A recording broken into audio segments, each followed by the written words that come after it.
අපි රටක් හැටියට මුහුණ දී සිටින්නේ ඉතිහාසයේ විශාලතම සහ අභියෝගාත්මක ස්වභාවික ව්‍යසනයට බව අප දන්නවා. ඒ වගේම අප දියත් කොට ඇත්තේ මෙරට ඉතිහාසයේ අභියෝගාත්මකම ගලවා ගැනීමේ මෙහෙයුම බවත් අප දන්නවා.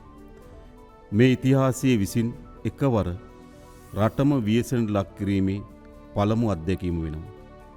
රටම සතර දිග්භාගයෙන් යට වුණු සහ ආපදාවට ලක් වූ තත්වයක් තුල මේ අතිශය දුෂ්කර ව්‍යායාමය ජයගත යුතුව තිබෙනවා.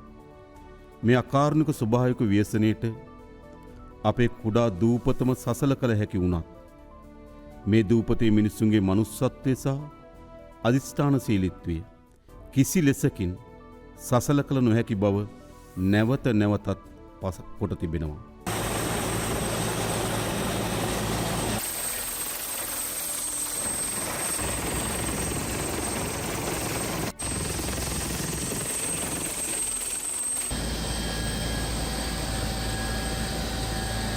අපට ඉදිරියට මුහුණ දෙන්න සිදුවන්නේ එදා මෙදා තුර විශාලතම ප්‍රතිසංස්කරණ ප්‍රයත්නයන්ට සහ නැවත ගොඩනැංවීමේ කාර්යභාරයේ බව අප සිහිපත් කළ යුතු තිබෙනවා.